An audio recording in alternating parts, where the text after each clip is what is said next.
Assalamualaikum warahmatullahi wabarakatuh.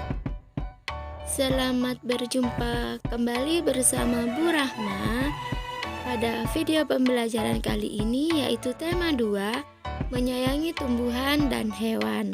Mata pelajaran Bahasa Indonesia kelas 3. Anak-anak, pernahkah kalian mendengar atau membaca suatu kisah atau dongeng? Kisah atau dongeng apakah yang kalian pernah dengar atau baca? Nah, di sini Bu Guru memiliki sebuah cerita tentang Qorun. Siapa yang tahu tentang cerita Qorun? Yuk kita bersama-sama menyimak ceritanya. Qorun adalah sepupu Nabi Musa alaihissalam yang soleh, yang dikenal dengan julukan Munawir.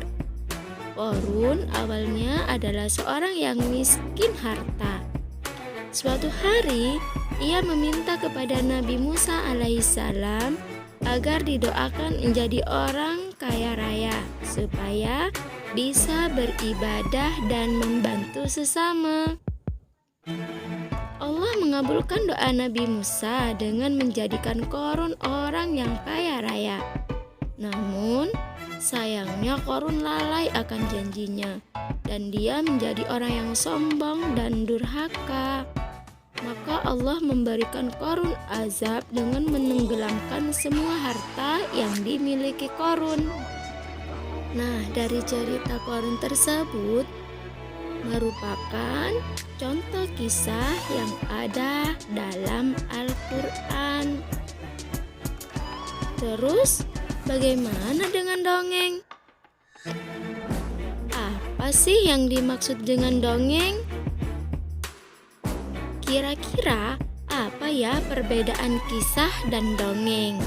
Nah, agar kalian bisa memahami antara kisah dan dongeng, yuk simak contoh dongeng kuda dan keledai yang syarat dengan beban berikut. Pernah ada seorang pria yang memelihara seekor kuda dan seekor keledai. Kebiasaan pria tersebut memuati keledainya dengan beban yang berat. Keledai tersebut terhuyung-huyung karena beban yang terlalu berat. Sementara kuda berjalan dengan beban yang ringan. Pada suatu hari, mereka melakukan perjalanan. Keledai berkata kepada kuda, "Maukah kamu mengangkut sebagian dari beban saya? Saya tidak enak badan.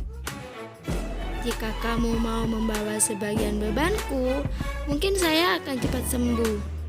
Beban yang terlalu berat ini bisa membunuhku."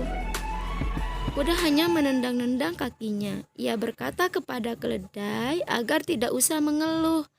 Ia tidak mau diganggu dengan kata-kata keluhan. Keledai terhuyung-huyung selama berjalan setengah kilometer. Tiba-tiba ia jatuh ke tanah dan mati. Si pemilik datang dan hanya bisa berpasrah dengan apa yang telah terjadi. Ia melepaskan beban dari tubuh keledai yang telah mati. Semua beban ditempatkan di atas punggung kuda. "Aduh," keluh kuda saat dia merasakan beban berat. Beban semakin bertambah dengan berat tubuh keledai yang telah mati yang ikut dipikulnya. "Sekarang saya mendapatkan ganjaran karena sifat saya yang jelek. Saya menolak menanggung sebagian beban keledai. Sekarang saya harus membawa seluruh beban, ditambah dengan berat tubuh teman saya yang malang ini," kata si kuda.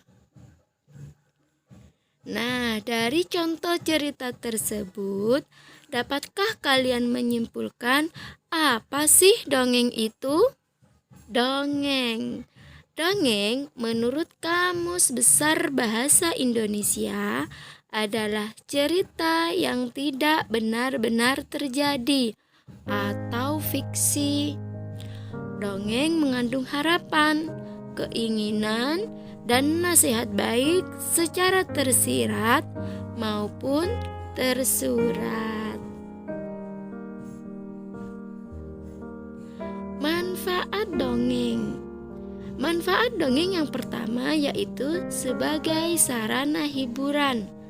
Sedangkan manfaat dongeng yang kedua yaitu sebagai penyampai atau menyampaikan pesan moral yang mendidik.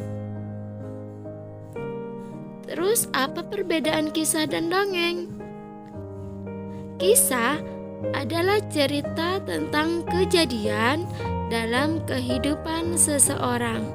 Artinya kisah ini adalah sifatnya nyata. Sedangkan dongeng adalah cerita yang tidak benar-benar terjadi atau fiksi, atau cerita yang penuh hayalan. Nah, Bu Guru harap kalian paham ya perbedaan antara kisah dan dongeng. Tahukah kalian, dalam sebuah dongeng kita akan menemukan tokoh atau pemegang peran dengan karakter atau watak yang berbeda-beda. Ada yang bersifat baik, seperti keledai. Ada juga yang bersifat buruk atau jelek, seperti si kuda. Dalam dongeng juga ada amanat atau hikmah yang bisa diambil sebagai pelajaran bagi kita. Amanat adalah pesan moral atau nasihat yang disampaikan melalui isi dongeng. Tokoh dan juga amanat merupakan salah satu unsur yang terdapat dalam sebuah dongeng. Nah, sampai di sini, adakah di antara kalian yang belum memahami apa itu kisah dan apa itu juga dongeng? Kalau kalian sudah paham, pada pertemuan kali ini Bu Guru akhiri ya. Semoga kita bisa melanjutkan pada pertemuan berikutnya melalui video-video pembelajaran yang Bu Rahma sediakan. Nah, terima kasih dari Bu Rahma. Bu Rahma akhiri. Wassalamualaikum warahmatullahi wabarakatuh.